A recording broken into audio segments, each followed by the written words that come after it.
Melewati kemiskinan, kadang-kadang kekurangan, pas-pasan, jangan meninggalkan Tuhan. Jangan kehilangan iman, jangan pikir Tuhan tidak sayang. Ingat, kemurnian kasih dan iman kita diuji bahwa harta bukan segalanya, tapi Tuhanlah segalanya.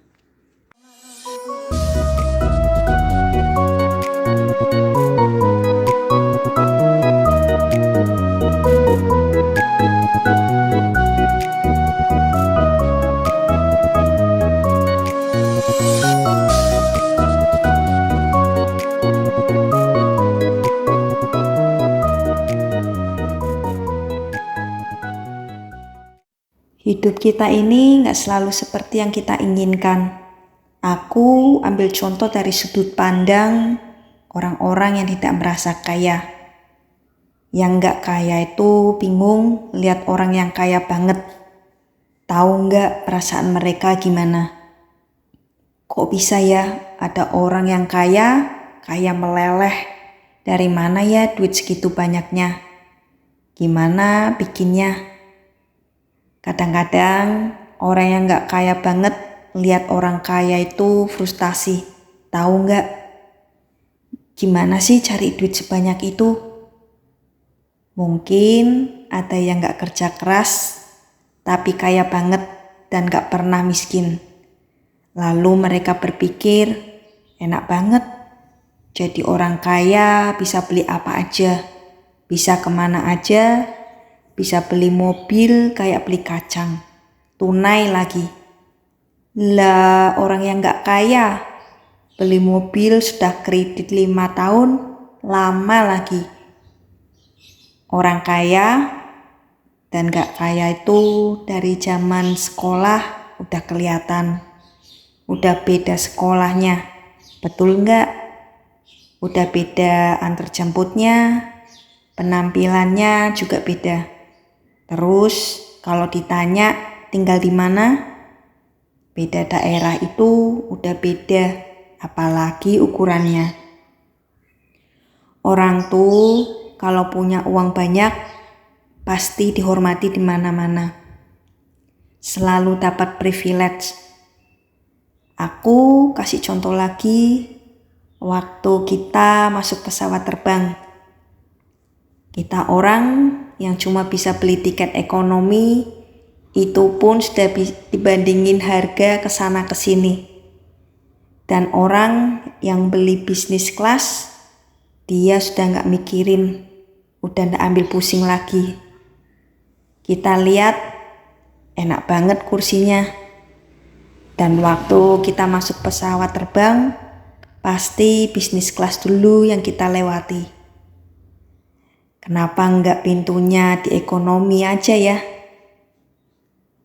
Kalau kita enggak lihat, kan enggak sedih. Karena kita selalu lewati, dan kita mulai lihat kanan kiri, lihat orang-orang kaya, dan punya pikiran cuma ke Singapura 1,5 jam aja naik bisnis kelas. Lalu kita mulai lihat, wah tempat duduknya lebar banget, layar TV-nya gede, baru duduk udah ditawari wine, udah ditawarin jus dan soda. Lah kita sudah haus, masih harus nunggu jam makan, lama banget di ekonomi, iya kan?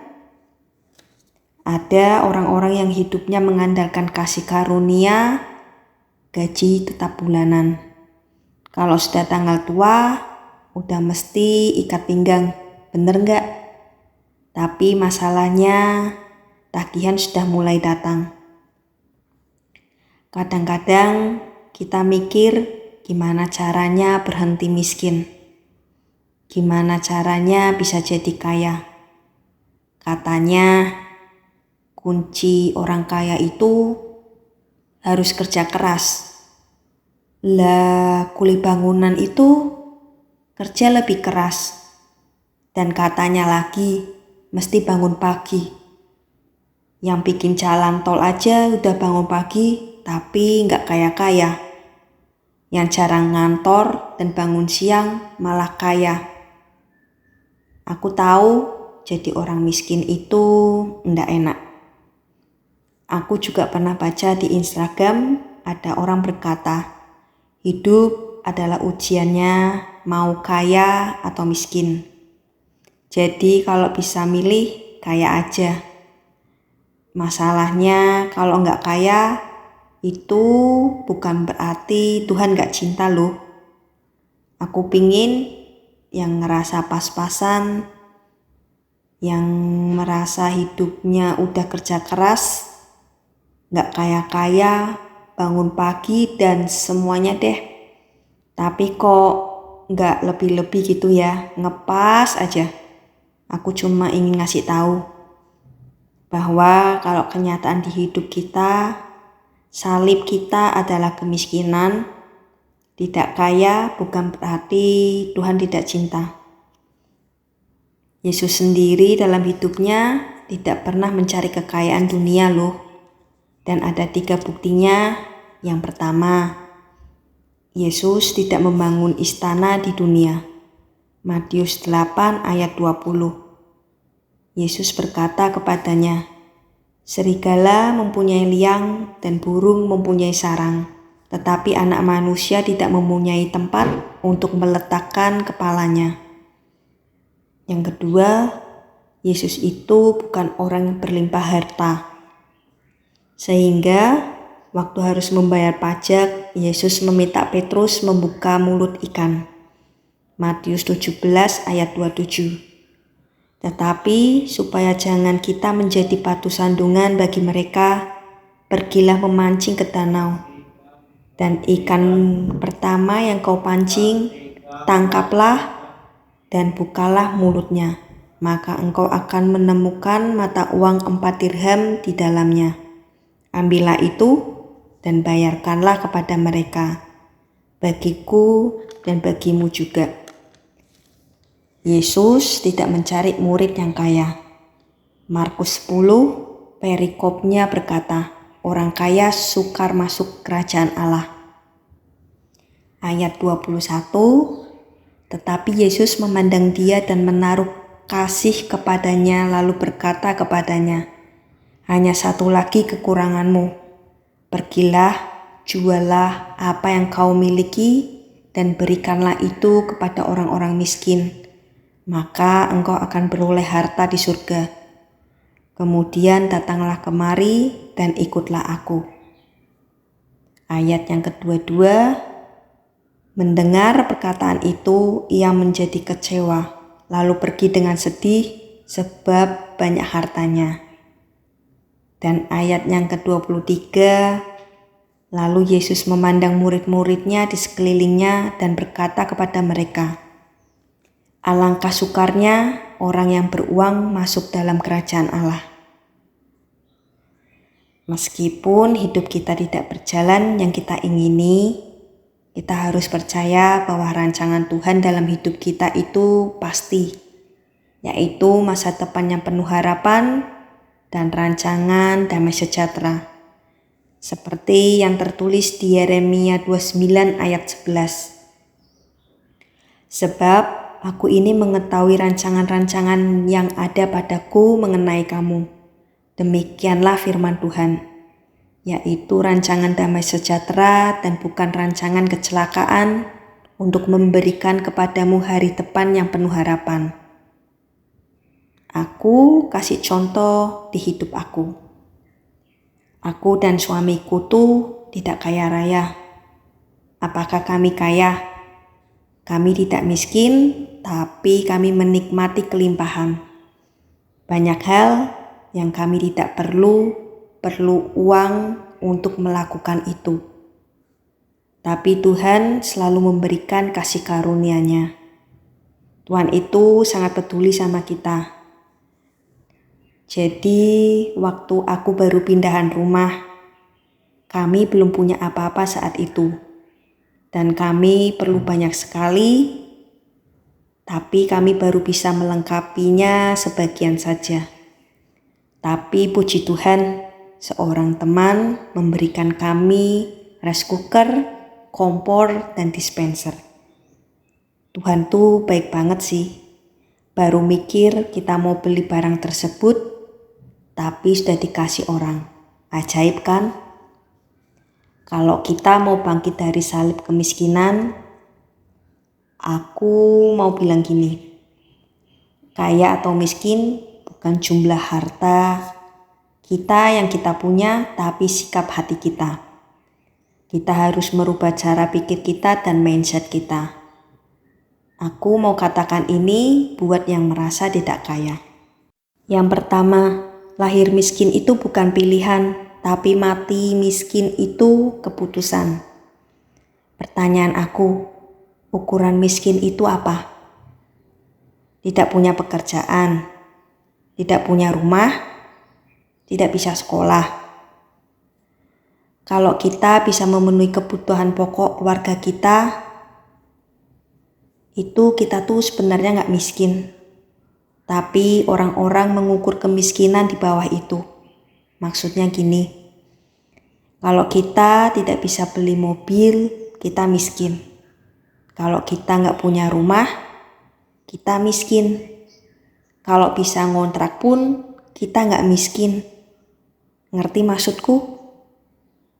Jadi jangan merasa miskin kalau kamu masih belum bisa makan.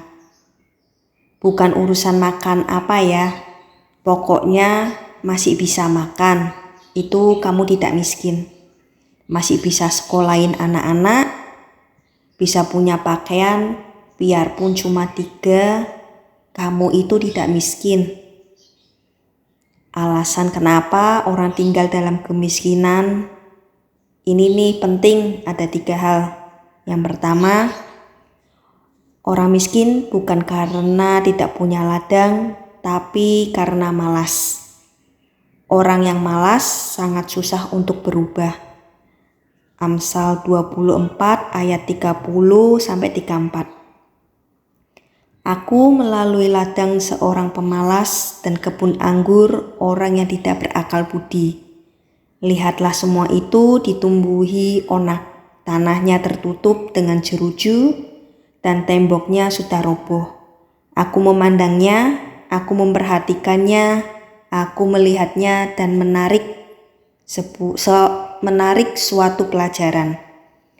Tidur sebentar lagi, ngantuk sebentar lagi, melipat tangan sebentar lagi untuk tinggal berbaring. Maka datanglah kemiskinan seperti seorang penyerbu dan kekurangan seperti orang yang bersenjata. Orang yang malas bukan mereka tidak punya pekerjaan. Orang yang malas bukan tidak punya kesempatan. Orang yang malas itu bukan mereka tidak punya ladang dikerjakan, tapi kemalasan mereka yang membuat mereka miskin. Banyak orang sudah dimodali orang tua tapi tidak mau berusaha. Selalu mengandalkan kekayaan orang tua. Dia pikir gini, biar pegawai aja yang jalani. Sepanjang sejarah aku hidup, kalau bukan owner yang jalanin itu susah banget. Ngandelin orang itu sulit. Kecuali orang itu sudah benar-benar loyal dan sangat-sangat teruji. Percuma kita punya harta yang banyak kalau kita malas, yang pada akhirnya semua akan habis. Yang kedua, kenapa orang tinggal dalam kemiskinan? Yaitu gaya hidup. Amsal 28 ayat 19. Siapa mengerjakan tanahnya yang akan kenyang dengan makanan. Tetapi siapa yang mengejar barang-barang sia-sia akan kenyang dengan kemiskinan. Amsal 21 ayat 20. Harta yang indah dan minyak ada di kediaman orang bijak, tetapi orang yang bebal memboroskannya. Orang miskin itu bukan karena tidak punya kerja, tidak punya penghasilan, tapi karena mereka tidak pandai mengelola, alias boros. Orang mau sekaya apapun, kalau tidak pintar ngelola, tidak pintar ngelola gaya hidupnya yang luar biasa, yang harus punya barang branded, terus gak ada habis-habisnya, ya pada akhirnya pasti habis sudah. Siapa bilang harta tidak akan habis? Kepandaian kita mengelola yang bisa membuat kita bijaksana. Kemudian kita bisa memelihara anak-anak dan keluarga kita. Kalau kita tidak bijaksana, hidup kita boros dan selalu ikut-ikutan orang dan gak ada kata cukup dan gak pernah ada puasnya. Contoh, sudah punya istri satu gak cukup, punya suami satu gak cukup, bisa-bisa habis semua. Banyak orang yang aku lihat banyak uang tapi kayak orang miskin. Rumahnya besar, mobilnya 2, tapi makannya Indomie terus. Makannya dikit banget. Makanan juga menentukan kesehatan kita loh. Jangan bilang hidup mati di tangan Tuhan. Sakit Tuhan yang nentukan. Itu salah besar. Bijak tidak bijak itu menentukan gaya hidup. Gaya hidup gak sehat juga menentukan. Percuma kita bayar asuransi mahal-mahal dengan jaminan gini. Tenang, kalau sakit tinggal masuk rumah sakit. Dengar baik, kalau makan jangan pelit. Giliran asuransi berani mahal. Gaya hidup sehat pun dimulai dari kecil. Yang ketiga, orang bisa tinggal dalam kemiskinan, kenapa? Karena sombong. Amsal 13 ayat 18. Kemiskinan dan cemooh menimpa orang yang mengabaikan didikan. Tetapi siapa mengindahkan teguran, ia dihormati. Orang miskin karena tidak mau dididik. Karena tidak mau dibimbing. Contoh, anak-anak yang sekolah di luar negeri. Pulang-pulang, mereka mikir lebih pintar dari orang tuanya. Gak mau dengar lagi masukan dari orang tuanya. Apaan, papa masih pakai sempoa. Kita semua mah sudah pakai IT. Kita sudah program. Pengalaman puluhan tahun itu sangat berharga. Kita tidak bisa didapetin di bangku sekolah. Apa salahnya cuma dengerin aja. Kadang-kadang anak muda zaman sekarang terlalu sombong, padahal tidak perlu gagal kalau mau dengerin nasihat. Mari jadi orang yang mau ditegur, mau dibimbing, supaya kita gak miskin. Padahal kita kalau gak mau miskin, harus dengar didikan, juga jangan cuma mikirin cuan-cuan doang. Tapi kerja. Yang terakhir, kalau kita mau bangkit dari salib kemiskinan, kita harus mengubah mindset kita. Yang kedua, mari belajar bersyukur. Tuhan kita adalah gembala yang baik yang tidak membiarkan kita kekurangan. Ukuran kaya itu bukan jumlah tapi hati yang limpah. Kita bisa punya banyak harta, tapi kamu miskin. Ketika kamu tidak ngerti apa artinya bersyukur. Orang yang punya hati limpah, itu bisa menikmati dan bisa mensyukuri apapun keadaannya.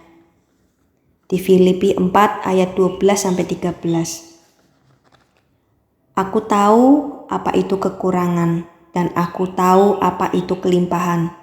Dalam segala hal dan dalam segala perkara tidak ada sesuatu yang merupakan rahasia bagiku. Baik dalam hal kenyang maupun dalam hal kelaparan. Baik dalam kelimpahan maupun dalam hal kekurangan. Segala perkara dapat kutanggung di dalam Dia yang memberi kekuatan kepadaku. Bahwa di dalam kesederhanaan hidup kita, meskipun kita tidak punya harta yang limpah, tahu kamu, Kalau Tuhan tuh kasih karunia kepada kita untuk menikmati dan mempunyai kekuatan untuk hidup ini. Aku belajar bahwa kalau kita melihat orang miskin, tidak berpikir, aduh kasihan sekali, mereka miskin banget. Tapi tahu nggak sesungguhnya, mereka itu tidak merasa miskin. Coba ingat-ingat, kita pernah merasa susah kan? Masih bisa menikmati hidup? Merasa susah nggak? Masih bisa tidur nyenyak nggak? Masih bisa makan kan? Aku ngalami gini. Ternyata dalam keadaan apapun hidup kita, Tuhan itu selalu baik. Dia kasih kita kekuatan untuk dua hal. Yang pertama, kita tidak merasakan kesusahan. Yang kedua, kita bisa menikmati hidup. Aku pernah cerita sama suamiku bahwa makanan kesukaan aku adalah makanan waktu aku susah. Itu membuktikan kalau aku sangat menyukai makanan yang aku makan di saat susah. Waktu kita punya uang pas-pasan, makan tuh nikmat banget. Tahu nggak sih? Lebih nikmat makanan daripada makanan di restoran. Belum tentu makanan di restoran itu enak. Kita tidak harus makan yang mahal baru enak. Justru makanan yang sederhana kayak tempe goreng, telur balado, itu sudah enak banget. Luar biasanya Tuhan kalau kita bisa mengucap syukur, kita mempunyai kekuatan untuk menikmati segala keadaan. Kita tidak perlu iri lihat orang keluar masuk di restoran mewah. Jadi lihat Tuhan itu baik, bahwa kita tidak merasa susah meskipun orang lain lihat kita susah. Tuhan luar biasa. Mereka yang susah bisa menikmati hidup mereka tanpa segala kemewahan. Coba mulai hargai apa yang ada di hidupmu hari ini. Mungkin kita nggak punya seperti orang lain punya. Coba berhenti membandingkan dirimu dengan orang lain. Kita harus bisa berkata cukup kalau kita mau keluar dari mental kemiskinan. Kita harus berkata cukup kalau kita tidak bisa berkata cukup, mau sebanyak apapun yang kita punya, kita nggak akan pernah ada cukupnya. Kalau kita bisa merasa cukup, aku yakin tidak ada orang yang perlu menyiksa dirinya hanya untuk kemewahan, sampai harus utang sana sini, dan kita bisa merasa cukup. Kita tidak perlu menyiksa diri dengan bekerja nggak kenal waktu. Kalau kita bisa merasa cukup, kita punya waktu lebih untuk menikmati hidupmu. Kita bisa makan yang sehat, nggak perlu buru-buru karena kejar waktu. Kita bisa menikmati waktu bersama keluarga. Firman Tuhan berkata, asal ada pakaian dan makanan cukuplah. 1 Timotius 6 ayat 8. Tuhan tuh nggak pernah bikin kita kekurangan. Yang bikin kita merasa kekurangan tuh kita sendiri, nafsu kita, keinginan kita yang menyiksa kita sebenarnya. Bayangin ya, kalau kita bisa makan enak, makan cukup, tidur nyenyak, bisa istirahat, dan badan kita tuh sehat, itu mahal sekali loh. Orang kalau bisa tidur nyenyak, yang baru langsung nempel molor, itu sangat diberkati. Cinta uang yang sering bikin kita serakah. Jadi kita tidak bisa merasa cukup, padahal udah kaya meleleh. Udah punya harta banyak, tapi gak pernah berkata cukup. Di Pengkhotbah 5 ayat 9. Siapa mencintai uang tidak akan puas dengan uang, dan siapa mencintai kekayaan tidak akan puas dengan penghasilannya. Ini pun sia-sia.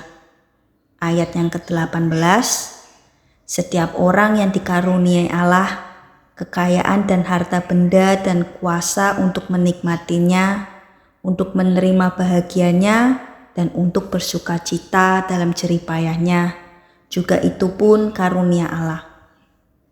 Kalau kita bisa menikmati hidup kita, bisa menikmati hasil kerja keras kita, meskipun harta kita tidak melimpah, kamu harus ingat kalau kamu itu sangat-sangat kaya.